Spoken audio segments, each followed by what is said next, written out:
marketing is that the customer is always right. The second rule, by the way, is when in doubt, refer back to the first rule. In our marketplace, the customer is everything. The customer is the central focus of all marketing efforts, all business efforts. You can always tell a good company because they are obsessed with customer service. They think about their customers, talk about their customers, discuss their customers. They think about their customers all the time.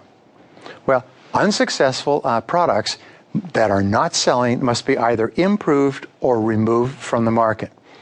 Now remember this, 80% of all the products and services that will be in use 5 years from now have not been invented. 80% of the products in common use today will no longer be in the market 5 years from now. Companies spend fortunes to bring products and services to the market, but what happens is about 80% of them fail every year. So if a product is not working, you either have to improve it, revise it, reorganize it, or remove it from the market and sell something else. Remember, it is not what a company produces, but what customers want that determines marketing demand.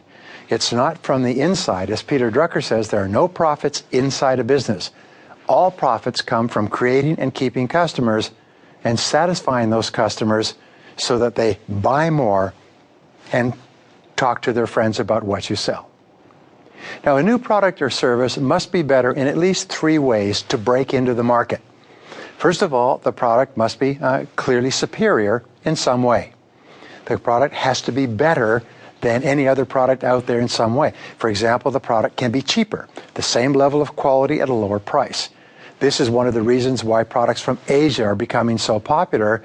They're as high a quality as anything else that has been offered, especially from Europe or other manufacturers, but they're much cheaper because of their cost of production and labor.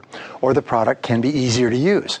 Making a product so it's much easier to use, much more convenient, can make it more valuable and help you break into the market. The product can be more convenient to buy. By making the product easier to acquire, you can make your product attractive enough to break into the market. For example, making your product available like Amazon, perfect example. If you want to buy a book, you can go to Amazon. It's delivered to your house in 3 days. You never have to leave your home. You can see a mention of a book or hear about a book. You can buy it with 2 clicks, which is a critical thing. Click onto Amazon and 1-click buying. So they made it so easy to buy millions of products that they've been able to create $1 billion business. Another way is the product can be more attractive.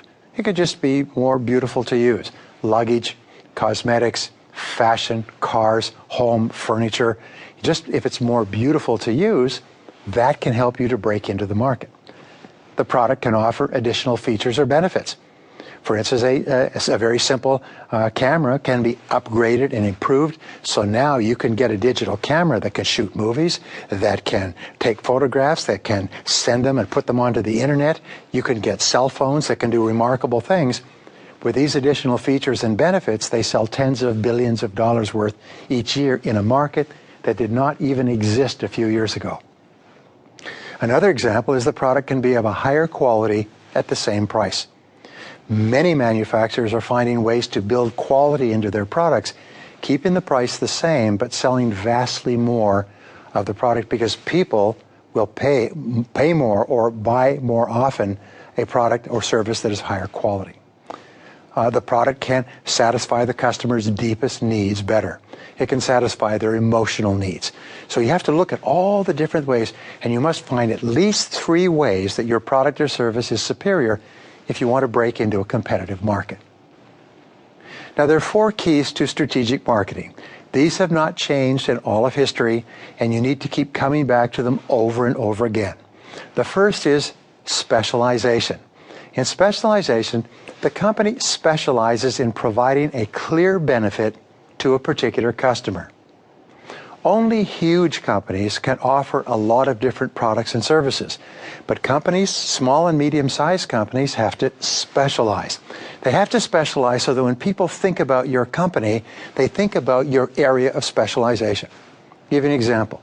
There are some restaurant chains that specialize in steak. When you think of their name, you think of steak. Some specialize in seafood. When you think of the name of that restaurant, you think about seafood. It doesn't mean